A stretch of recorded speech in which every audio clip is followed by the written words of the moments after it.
Kaip atsakyti į klausimą, kurį sprendžia ne viena sutuoktinių pora? Įsivaikinti ar neįsivaikinti?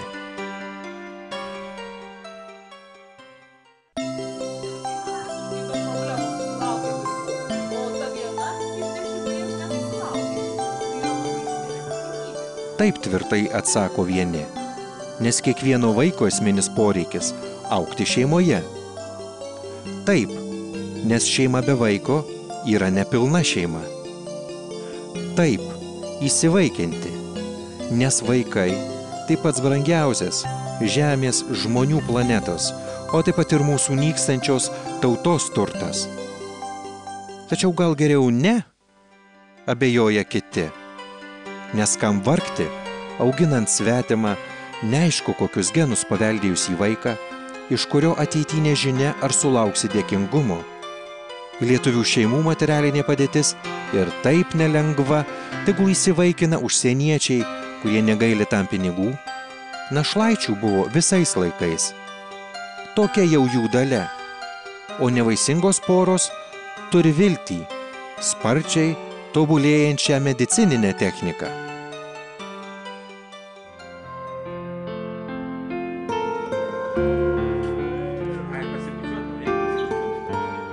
Tai kas vis tik tas įvaikinimas? Sunki našta, kurią užsikrauna nevaisingumo į kampą įvarytos poros, neturinčios kitos išeities, ar sąmoningas atjautos ir meilės aktas, kai besąlygiškai aukojantis atrandamas turtingas ir pilnavertis gyvenimas. Šiandien susitinkame su šeimomis, kurios ryžtingai žengė joms pačioms netikėtą, tačiau svarbų ir lemtingą žingsnį, įsivaikindamos ir priimdamos į savo namus šeimos neturinčius vaikus. Dailininkų Nomedos ir Mariaus šeima sulaukė savo sūnaus Tito, įsivaikino ir tiek pat amžiaus turinčią Ulą. Įsivaikinimas vaiko yra be abejo sudėtingas sprendimas. Labai sudėtingas sprendimas. Reikia apsispręsti, bet tai nėra pasiaukojimo aktas.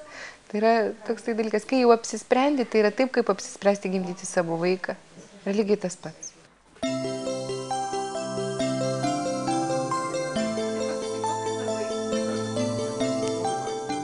Jei ne naujoji šeima, prieimusi Ulą kaip savo pačių dukrą į savąją šeimą, šiandien mažoji Ula turbūt žvelgtų į savo gyvenimą pro vaikų globos namų langus. Tačiau Ula yra laimingas vaikas. Jai buvo 1,5 metų, kai pirmą kartą naujoji mama ir tėtis apkabino ją ir priglaudė prie savo širdies.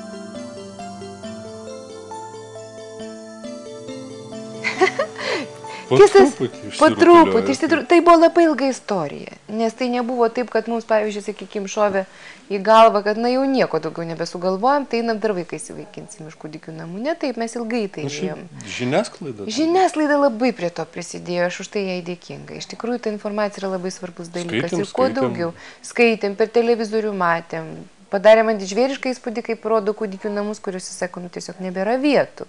O ten rodo nuostabiausius tos vaikelius. Tai reikia vietas pralaisvinti. Taip kažkaip paskui vėlgi ten pamatai dar vieną kitą paskaitai. Vėlgi irgi buvo kažkuriam iš tų žurnalų. Tai tokia jų misija, man atrodo, tai yra nuostabu.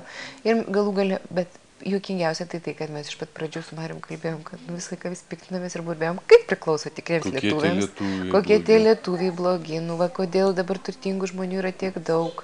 Ir ką jie dabar, jiems sunku, jie turi tiek pinigų, jiegi galėtų 10 tų vaikų išlaikyti. Ir kažkaip taip apie save, kaip tai ilgai nepagalvojom. Ir taip po poros metų tokio burbėjimo. Aš tai ne lietuvis. Tu žemaitis, o aš apskritai nelabai aišku kas.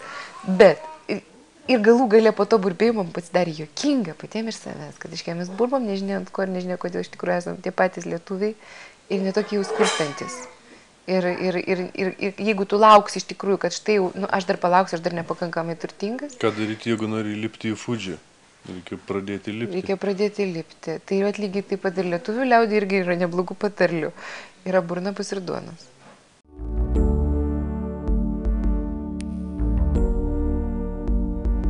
Ula yra trečiasis vaikas Mariaus ir Nomedo šeimoje.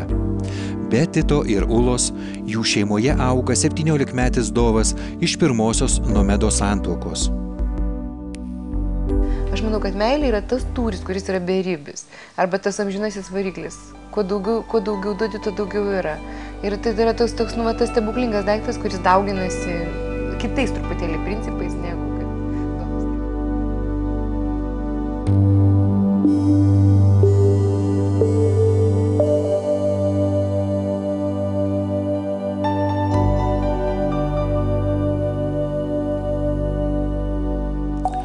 Svarbiausi išgyvenimai, lemiantys tolimesnę žmogaus gyvenimo raidą, patiriami ankstyvojoje vaikystėje.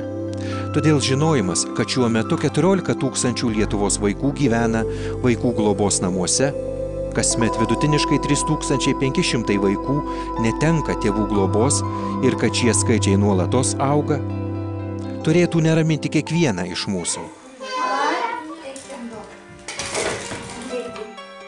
Daugybė mūsų šalies mažylių valdiškose institucijose mokosi ir bando pažinti gyvenimą, pajausti tai, kas jiems svarbiau už viską – žmogišką šilumą, artumą ir saugumą. Tik ar jie tą pajaučia? O pilnai nepatenkinus šių esminių poreikių, juose tarsi apmiršta kažkas esminiai svarbaus, blokuojasi ir stingsta, o viduje kaupiasi nusivylimas, pyktis ir agresija, nežinia kam. Gal tėvams, kurie kažkada juos paliko, o gal visam pasauliui, kuris toks didelis, tačiau jame neatsirado jiems taip reikalinga užuovėja. Užuovėja, kurią suteikti gali tik šeima. Vaikams, netekusiems paties svarbiausio tėvų globos ir meilės, pati geriausia išeitis – būti įvaikintiems kitoje šeimoje.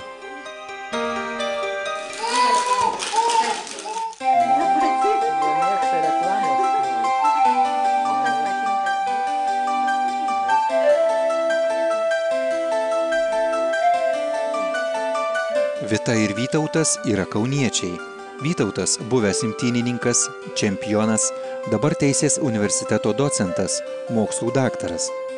Vita – Kūno kultūros akademijos studijų skyriaus darbuotoja. Jie abu 12 metų gyveno vieni. Lygiai prieš metus jų šeimoje įvyko didelė permaina. Tai va, tai jinai pirma nuėjo viena, nuėjo į Atžalyną, į vaikų namus, pasižiūrėjo jinai ten, reiškia.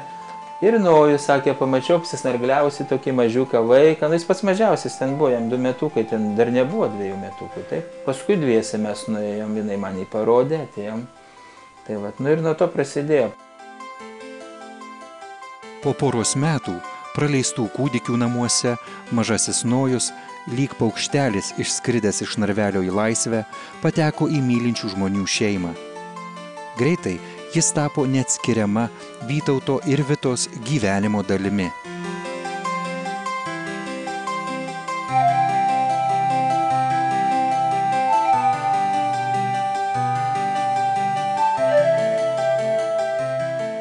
Kaip ir dauguma įtėvių, įvaikinančių kelių metų amžiaus vaikus, Vita, Vytautas ir Nojus pradėję gyventi kartu, išgyveno nelengvą pereinamąjį laikotarpį.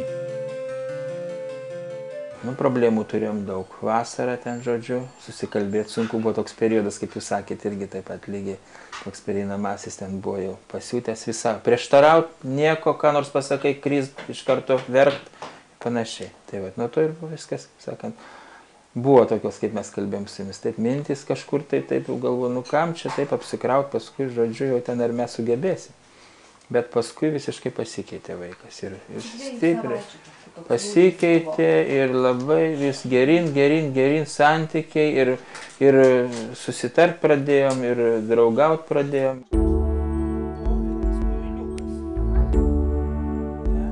Kai daugiau pažino vienas kitą ir apsiprato, mažasis Nojus, patyręs savo naujų įtėvių švelnumą ir tvirtumą, atsipalaidavo.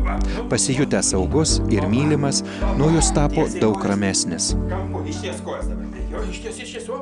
Stengsimės duoti geriausią, kiek įmanoma, bet kaip jisai priims, nu šiaip dabar jisai labai imlus vaikas.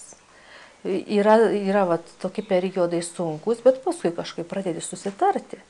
Ir kuo toliau vis labiau susitari. Čia buvo periodas kritimo ant žemės, vidury gatvės man ant šaligatvio nukrito.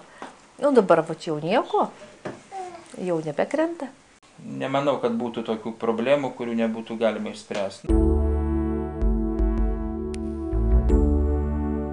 Žinant, kad Lietuvoje yra daug ne tik beglobių vaikų, bet ir porų, negalinčių susilaukti savų vaikų, atrodytų natūralu, kad jie atradę vieni kitus galėtų pripildyti savo gyvenimus ir kurti pilnaverčius santykius.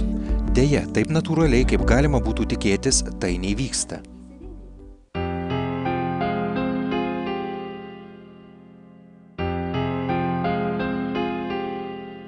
Statistika atspindi mūsų tautos požiūrį ir nuostatas į niekam nereikalingus vaikus. Pavyzdžiui, per metus Kauno mieste įvaikinti vos 3 mažyliai, o kas antras vaikas įvaikinamas užsienio piliečiams. Pati įvaikinimo idėja mūsų šalyje dažnai priimama skeptiškai, su nepasitikėjimu, palaikoma tik tol, kol neteina į pačių žmonių šeimas. Pagirtina ir gražu, kai kažkas įsivaikina svetimą, savo šeimos netekusį vaiką, bet geriau kažkas, o ne aš. Mes Ūlą paėmėm ne todėl, kad neturėjom ką veikti arba patys neturėjom savo vaikų. Mes turėjom ką veikti ir turėjom savo vaikų. Mes tiesiog pamanėm, kad jai šito labai reikia. Bet ir viskas. Tai va toks, va, iš tikrųjų, tame yra kažkokia prasmė ir tikslas.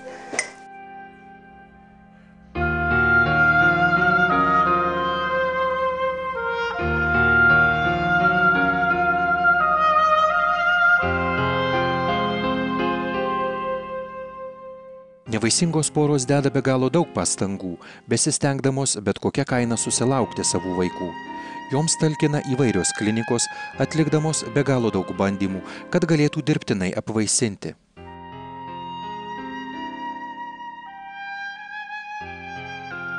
Tačiau visa tai nėra taip paprasta.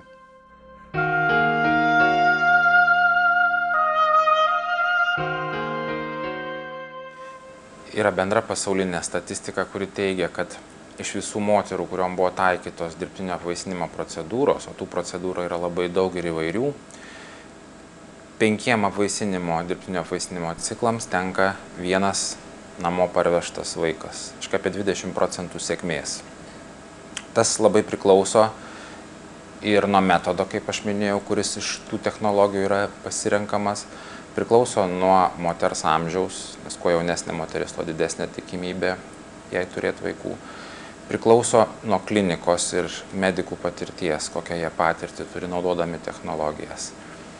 Bet apibendrinant reiktų pasakyti, kad pusė šeimų, kurios kreipėsi dėl nevaisingumo ir buvo taikytas dirbtinis apvaisinimas, niekada nepavyks turėti savo biologinių vaikų. Suprantamas bevaikių porų skausmas ir gydytojų pastangos joms padėti. Dalis šeimų pasiryžę dirbtiniam apvaisinimui, įgyvendina savo troškimą ir susilaukia savo vaiko. Tačiau išlieka neatsakytas klausimas, ar vaikas tikrai bus laimingas, gimęs žmonių valios pastangomis. Ar gamtą apgavus vienoje vietoje, ji neatsiims kitoje? Iš tikrųjų taip, yra studijos, paskutinė mano matyta studija buvo atlikta Perto universitete Australijoje, kur buvo ištirta daugiau kaip 1000 vaikų, kurie buvo pradėti dirbtiniu būdu. Ir statistika tvirtai įrodo, kad jų tarpe yra 2 kartus dažnesni apsigimimai. Buvo tyriami vaikai pagal 10 didelių stambių apsigimimų ir jų grupėje rasta 2 daugiau. Ir dar didesnė grupė vaikų gimusių po dirbtinio apvaisinimo, virš 40 000 buvo tirta, statistiškai vėlgi įrodyta, kad jų svoris, gimimo svoris yra mažesnis. Tas vėl programuoja naujas sveikatos problemas. Amerikoje vėl 10 studijų buvo palyginta ir surinkta statistika apie 10 000 vaikų sveikatą. Vėlgi nustatyta, kad jų tarpe buvo daugiau priešlaikinių gimdymų ir mažo svorio vaikelių. Švedai tą patį rodo tirdami jau kūdikėlių neurologinius ženklus, neurologinę simptomatiką, nervų ligas. Ir jie vėlgi nustato iš 5-6 tūkstančių atvejų, kad tie vaikai dažniau sirgdavo neurologiniam ligom beveik 3 kartus. Matomai tai vėlgi yra susiję tai, kad jie gimė mažesnio svorio ir tiesiog jų prigimtis buvo silpnesnė. Nevaisingumą sukeliančios priežastys tikriausiai yra daug gilesnės, nei paprastai galvojame. Priežastys ne tik fizinės, bet ir dvasinės. Kas galėtų padėti, apraminti bevaikių šeimų skausmą ir patiriamą įtampą, kai jos susiduria su nevaisingumo problema? Jeigu mes kalbame apie vaiką šeimoje kaip apie dovaną, tai tuomet suprantame, kad kaip ir daugelį dalykų, tai žmogus gali dovaną gauti ir gali tos dovanos negauti. Deja, taip nutinka ir santuokoje su ta viena iš didžiausių dovanų, kurią mes žinome ir įvardiname kaip vaiką. Ir manau, kad viena iš prigimtinių vaiko teisių yra gimti santuokoje iš tėvų meilės. Tai yra neatimama prigimtinė teisė. Tačiau tie sutuoktiniai, kurie negali susilaukti vaikų iš išreiškimo santuokinės meilės vienas kitam, jie imasi pačių kraštutiniausių priemonių. Ir dažnai yra užmirštamos visai kiti būdai, kad jų šeimoje pasipildytų jų šeima ir joje atsirastų vaikai. Dažniausiai yra užmirštamas įvaikinimas. Ne visoms šeimoms žinia apie negalėjimą susilaukti savo vaiko tampa problema, nešančia skausmą. Į tai galima pažvelgti visiškai kitomis akimis, atsikračius įtampos, nepilnavertiškumo jausmo ir priklausomybės nuo gydytojų bei technikos pažangos. Kauniečių Astos ir Ginto šeima liudija, kad sprendžiant nevaisingumo problemą galima išmokti nesavanaudiškos meilės ir sugebėjimo save atiduoti kitam. Taip, kad jau mes visiškai tų vaikų galim neturėti, tai taip, nei anksčiau mūsų tokios, neturėjom tokių žinių ir dabar lygiai taip pat mes manom, kad galim tų vaikų susilaukti. Ir dėl to tokių kažkokių stiprių išgyvenimų ir nebuvo. Bet vėlgi norėjosi turėti šeimą ir kažkaip tai gyventi ir to laiko nepraleisti tuščiai. Asta Vytauto Didžiojo universiteto humanitarinių mokslų daktarė, Gintas advokatas. Jie taip pat išgyveno negalėjimą susilaukti savo vaiko, tačiau šis išgyvenimas netapo nuolatinė įtampa bei ilgomis ir skausmingomis pastangomis įveikiant šią problemą. Asta ir Gintas greitai susitaikė su esama padėtimi, kuri dviem broliukams, Dominykui ir Liudvikui, padovanojo tai, ką jie buvo praradę – mylinčius ir rūpestingus tėvus. Kadangi mes neauginome biologiškai savo vaikų, tai mes šitos vaikus suvokėme, mylime ir stengiamės jiems viską duoti taip, tarsi jie būtų mūsų vaikai. Bet aišku, mes žinom ir mes rengiamės kiek galima greičiau jiems atskleisti, jų iš tikrųjų kilmę. Mes žinome tai, bet mums tai visiškai netrukdo juos mylėti, jais džiaugtis, juos tiesiog, juose išvelgti mažus nuostabius Dievo sutvėrimus. Matyti jų nuostabes akis, kurios niekad nebus panašios į mūsų akis galbūt, bet jos pačios savaime yra nuostabas, yra nuostabu žiūrėti jų šypsenas, nuostabu žiūrėti, kaip jie žiovauja rytais ir vakarais, yra nuostabu žiūrėti, kaip jie žaidžia, net kaip pešasi, net kaip vienas kitą kumščiuoja, kaip atsiranda tų draugiškumo, broliškumo pradų. Įvaikinę Dominyką, Asta ir Gintas neplanavo įvaikinti dar vieną vaikelį, tačiau nuvažiavę į vaikų globos namus, iš kurių buvo paėmę Dominyką, sužinojo, kad čia jau gyvena Dominyko 2 mėnesių amžiaus broliukas. Many atsirado toks nerimas, kažkas tiek mane plėšė ir draskė iš vidaus. Sakau, Gintai, važiuojame tuos vaikučių namus, sakau, kažkas neramu, kažkas darosi negero ir aš negalėjau to įvardinti, nežinojau, kas tai yra. Mes pasipuošėm, nusipirkom vaisių ir su Dominyku nuvažiavom tuos vaikučių namus, bet buvo mūsų tokia intencija, galvojom, parodysim, koks Dominykas paaugo, kaip jau jisai viską moka daryti ir žaisti ir linksmintis ir panašiai. Ir įsivaizduojat, mes nuvažiuojam prie tų vaikučių namų, ir jau ten tos moteris vos nestovi ir laukia mūsų tarp durį. Sako, tai jūs jau žinot? Sakom, ką žinom, mes nieko visiškai nežinom. Sako, tai yra Dominyko brolis mažiukas, jam buvo 2 mėnesiai. Mums buvo iš tikrųjų tai nepaprasta staigmena. Ir pamatom tą brolį ir viskas, vėl susižvalgom su Gintu, ką darom. Ir taip iš karto buvo toks suvokimas, kad mes negalim, neturim teisės atskirti brolių. Kad jiems geriau turėti vienas kitą šiuo atveju, kadangi ir taip sunku, kiekvienam žmogui būtų sudėtinga ir sunku sužinoti, kad jis buvo savo biologinių tėvų atstumtas. Bet kai yra dviese, jiems, mes pagalvojam, bus daug lengviau, kabinantis vienas į kitą, sužinoti, suvokti ir išgyventi tą atstūmimo, biologinių tėvų atstūmimo tiesą. Daugelis būsimų įtėvių turi nerimą dėl įvaikinamų mažylių sveikatos, norėdami, kad šie būtų patys sveikiausi. Tačiau visos šeimos, su kuriomis susitikome, atsimena, kad dar kūdikių namuose jų mažyliai toli gražu netrodė visiškai sveiki, netgi priešingai. Turėjo daug ir įvairių sveikatos problemų. Ir tik tada, kai jie pateko į šeimos aplinką ir patyrė meilę, mažyliai palaipsniui pasveiko iš visų savo ligų. Galima būtų daugiau pasakoti apie Liudviką, kuris buvo nepaprastai pažeistas vaikas ir mums gydytojai jo iš vis nerekomendavo imti, kadangi, sakė, jis yra isteriškas, kaip jis sakė, nuolat verkiantis. Be to turi daugybę įvairiausių sveikatos, įvairiausių negalių, pradedant iritaciniu sindromu, kuris iš tikrųjų buvo, tai yra vaikas 2 mėnesių, 3 mėnesių, visas va šitaip drebėjo, be jokio sustojimo drebėjo, toks buvo. Ir tiesiog sakė, gal geriau jau jūs jo neimkit. Būtent tų vaikučių namų daktarė taip sakė. Bet kai mes jį parsivežėm, iš tikrųjų jis pradėjo kiekvieną dieną keistis ir aš tiesiog per ištisas naktis jį nešiodavau Liudvikėlį ir glausdavau prie nuogo kūno, kad jis jaustų žmogaus šilumą, tą prieimimą ir jis tiesiog pradėjo skleistis ir pradėjo tiesiog kažkaip atsigauti ir pražysti ne dienom, bet valandom šypsotis, jame atsirado tokia ramybė, toks tas gerumas pradėjo būti pastebimas, kad mes labai pradėjom juo džiaugtis. Kaip ir daugelis šeimų, nesusilaukė santuokoje savo vaikelių, Asta ir Gintas susidūrė su dirbtinio apvaisinimo ir įvairių gydymų pasiūla. Iš tikrųjų, nebijau tų žodžių. Nuolat buvau verčiama ryti vaistus, kuriuo aš nemėgstu, kuriuo aš apskritai niekados negeriu. Bet aš jau dėl to, kad jau liepia, reikia, tai aš jau juos užsimerkus, tuos visokiausius skatinamuosius gėriau.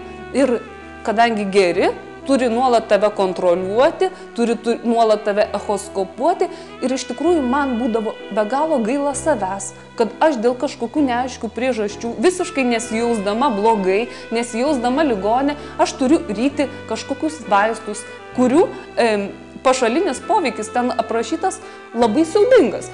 Kad pavyzdžiui, aš galiu, mano labai gali susilpnėti regėjimas arba visai laipsniškai apakti galėčiau, va tokius skaitydavau ir aš vis tiek užsimerkus gerdavau tas tabletes, bent kelius kursus. Mūsų bendras požiūris abiejų su vyru buvo tai, kad vaikas yra labai didelis tikslas. Iš tikrųjų, vaiko auginimas, matyti jo kitimą, augimą, brendimą yra iš tikrųjų labai daug. Bet tai yra jokių būdų ne tas tikslas, kuris pateisintų bet kokias priemonės. Ir netgi tas priemonės, kurios mums buvo pasiūlytos, sakykime, leistinos visais požiūriais, etiniais požiūriais priimtinos daugeliui, sakykime, tas apvaisinimas, apie kurį dabar kalbam in vivo arba moters organizme, jis mums taip pat buvo nepriimtinas. Aplamai vaikų neturėjimas šeimai uždeda didelę naštą, ar tai bus šeima, kuri intensyviai gydosi ir ieško priežasčių, dėl ko jinai nevaisinga, ar jau yra ištirta ir taikomos technologijos, jie visada išgyvena didelį stresą. Ir yra pastebėta užsienio tyrinėtojų viename stambiame Bostono, Amerikoje centre yra ištirta dirglumo skalė arba psichologinio diskomforto skalė, Ir yra nustatyta, kad moterim, kuriuom 2 ir daugiau kartų buvo taikyta dirbtinio apvaisinimo procedūra, jų depresija prilygsta depresijai, kurią išgyvena pacientai sergantis vėžių, sunkiom širdies kraujagyslių ligom, netgi AIDS. Sunku pasakyti, kur tikra priežastis yra, ar pats nevaisingumas tiesiog sukelia depresiją, ar procedūros, nes medikamentai, kurie yra naudojami dirbtiniam apvaisinimui, jie turi savo pašalinį poveikį. Tai yra ir tinimai, ir spazmai, svorio pakilimas, visą tą pacientės, moteris besilaukiančios, tikinčios susilaukti vaiko išgyvena ir tas matomai irgi įtakoja tą depresiją, apie kurią kalbam. Kai Irena ir Kęstutis susitiko su 4 metų Valentinu, jie nemanė, kad šis susitikimas net pažįstamai pakeis jų šeimos gyvenimą. Irena – fizinės medicinos ir reabilitacijos centro slaugytoja, Kęstutis – verslininkas. Šiuo metu jie Valentinui yra krikšto tėvai ir globėjai. Didžiausias jų troškimas – berniuką įvaikinti. Jei Valentinui ateityje nebus galimybės grįžti ir augti pas savo tikrąją mamą, Irena ir Kęstutis bus laimingi, galėdami jam atstoti tėvus. Aš tikrai tiesiog bijojau, kad aš paskui nesigailėčiau pati. Jeigu bus kažkas ne taip, galbūt aš gailėsiuos, o gal geriau reikėjo neimti. Vis dėlto nusistovėjęs tas gyvenimas mūsų, jau mes buvom pripratę prie tokio gyvenimo, kad mes dviesi. Ir priimti svetimą vaiką, kurio visiškai nepažįsti, yra tikrai nelengva. Ir aš tikrai labai pergyvenau ir visaip svarsčiau ir net vaistus gėriau. Nes galvoju, o gal negerai, o gal kas nors ne taip. Bet iš tikrųjų tai baimės akys, ne veltui sako, baimės akys yra didelės. Viską parodė laikas, kad mes tiesiog pradėjom bendrauti ir be bendraujant tiesiog viskas ištirpo, kaip tas sniegas pavasarį. Ištirpo viskas, grinai.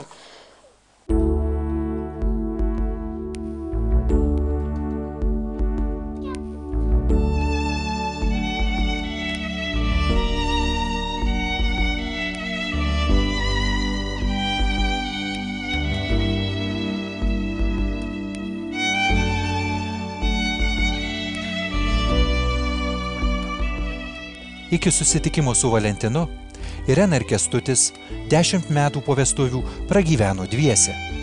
Ausytės stačios, kojytės baltos. Šiandien Irena su šypsena atsimena tas baimės, kurias išgyveno prieš žengdama apsisprendimo žingsnį. O Valentinas tai ką mūsų dabar yra, sakau, mūsų yra didžiausias džiaugsmas. Mes dabar tik tai norim, kad, kaip pasakyti, kuo ilgiau būtume kartu. Man atrodo, kad dabar jeigu kas paklaustų, ar galima įsimylėti svetimą vaiką, ką aš anksčiau galvodavau, šitas žmogus, gal jie kitokie žmonės, gal jie ir gali, ką žinai, aš galėsiu. Aš visą laiką šitą klausimą savo užduodau.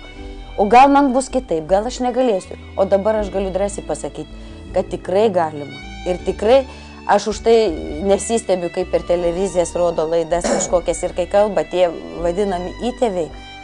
Ir kad sako, myliu kaip savo tikrą vaiką, tai yra tikrai 100 daugiau procentų.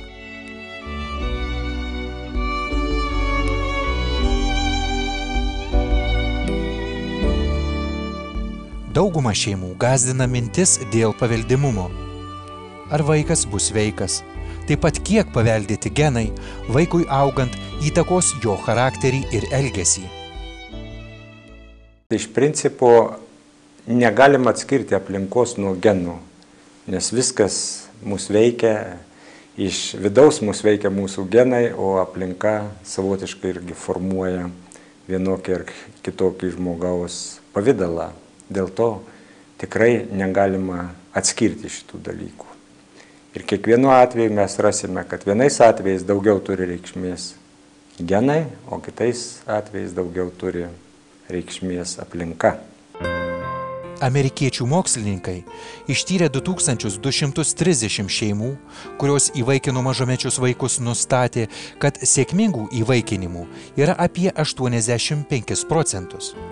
15% įvaikinimų dėja buvo visai nesėkmingi, tačiau svarbu pastebėti, kad procentas nesėkmingai susikloščiusių atvejų, kai vaikai auga savo biologinėse šeimose, yra labai panašus.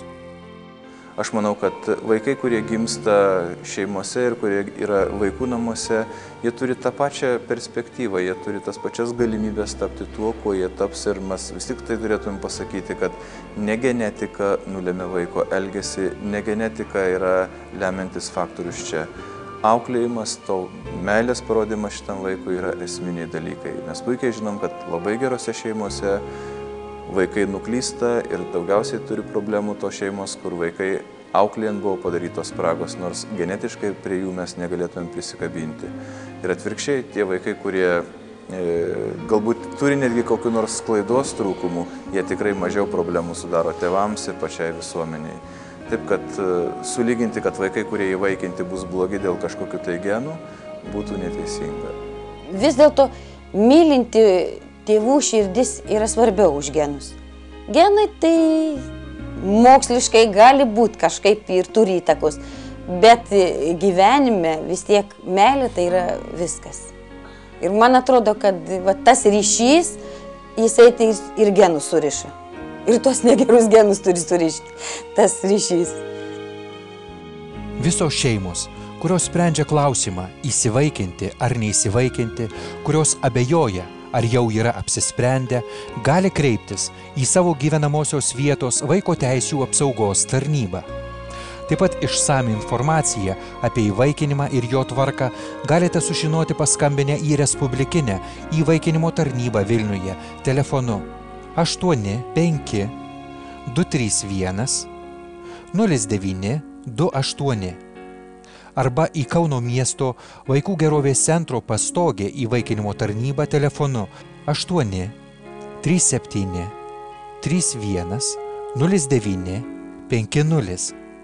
Beje, ši tarnyba kol kas vienintelė Lietuvoje nemokamai organizuoja mokymo grupės šeimoms, ketinančioms įsivaikinti. Mokymo grupėse šeimos turi galimybę kartu su socialiniu darbuotoju aptarti daugelį aktualių įvaikinimo klausimų, gauti informacijos apie įvaikinimo patirtį bei atliktus mokslinius tyrimus tiek Lietuvoje, tiek užsienio šalyse.